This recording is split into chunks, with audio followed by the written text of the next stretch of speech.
Welcome to சுடு தண்ணி. இன்னைக்கு நம்ம வீடியோவில் ஒரு அட்டகாசமான லஞ்ச் பாக்ஸ் ரெசிபி தான் பார்க்க போகிறோம். பீஸ் புலாவ் எப்படி பண்ணுறதுன்னு பார்க்கலாம். இதை நீங்கள் லஞ்ச் டைமுக்கும் பேக் பண்ணி அனுப்பலாம், இல்லை மதியானம் நீங்கள் வீட்டில் செய்கிறதுனாலும் இது ஒரு சூப்பரான ஒரு ரெசிபி. இதோட இன்க்ரீடியன்ஸை நான் டிஸ்கிரிப்ஷன் பாக்ஸில் கொடுக்குறேன். இப்போ வாங்க சேர்ந்து சமைக்கலாம். நான் இதை குக்கர்லேயே பண்ண போகிறேன். அதுக்கு 1 டேபிள் ஸ்பூன் நெய் சேர்த்துக்கோங்க. இதில் 1 பிரிஞ்சி இலை, 1 நட்சத்திர சோம்பு, 1 பட்டை, 2 லவங்கம் சேர்த்துக்கோங்க. இதில் 1 பெரிய வெங்காயத்தை நீளமாக நறுக்கி சேர்த்துக்கோங்க. இதை லைட்டாக வதக்கிடுங்க. வதங்கினதுக்கு அப்புறமா இதில் 1 டீஸ்பூன் இஞ்சி பூண்டு விழுது சேர்த்துக்கோங்க. பச்சை வாசனை போகிற அளவுக்கு இதை வதக்கிட்டு இதில் ஒரே ஒரு பச்சை மிளகாய் சேர்த்துக்கலாம். அதுக்கப்புறமா 10 முந்திரி பருப்பு சேர்த்துக்கோங்க. முந்திரி பருப்பு ஆப்ஷனல் தான், நான் சேர்த்திங்கன்னா ரொம்ப நல்லாயிருக்கும். இதை லைட்டாக வதக்கிடலாம்.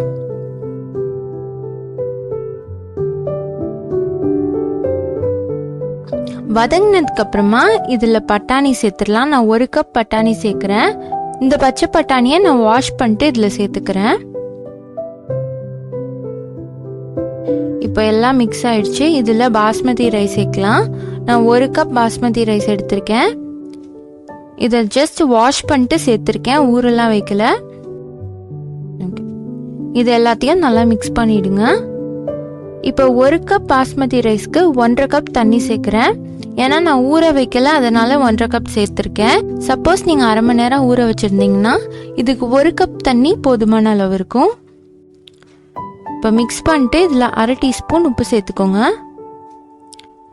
இப்போ இதை க்ளோஸ் பண்ணி ஒரு 2 விசில் நம்ம வச்சிடலாம்.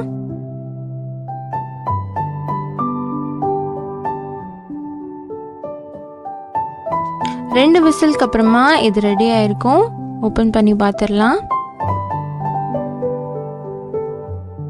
பாருங்க, தண்ணிலாம் வற்றி கரெக்டான அளவில் இது ரெடி ஆயிருக்கு.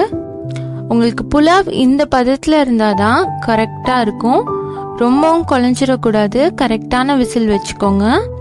உங்களுக்கு கன்ஃபார்மாக தெரிலனா கூட முன்னாடியே ஒரு விசில் எடுத்துட்டு நீங்கள் செக் பண்ணி பார்த்துட்டு அதுக்கப்புறம் ஒரு விசில் வைங்க. இதுக்கு மேலே ரைஸ் குழஞ்சிருச்சுன்னா நல்லா இருக்காது. ஸோ கரெக்டாக வச்சுக்கோங்க புலாவை பொறுத்த வரைக்கும்.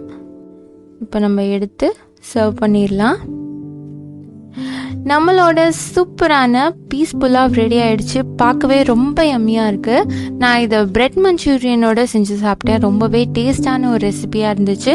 நீங்களும் இதுக்கு கோபி மஞ்சூரியன், பிரெட் மஞ்சூரியன் இல்லாட்டி ஏதாவது கிரேவி எது வேணாலும் நீங்கள் செஞ்சு சாப்பிடலாம். ரொம்பவே நல்லாயிருக்கும். இதுக்கு சூட்டபிளான நிறைய கிரேவி அண்ட் சைட் டிஷ்ஷை என்னோட சேனலில் போட்டிருக்கேன். அதை வேணால் செக் பண்ணி பாருங்கள். இந்த வீடியோ உங்களுக்கு பிடிச்சிருந்தா லைக் பண்ணுங்கள். சுடு தண்ணி சேனலை சப்ஸ்கிரைப் பண்ணுங்கள். தேங்க்யூ.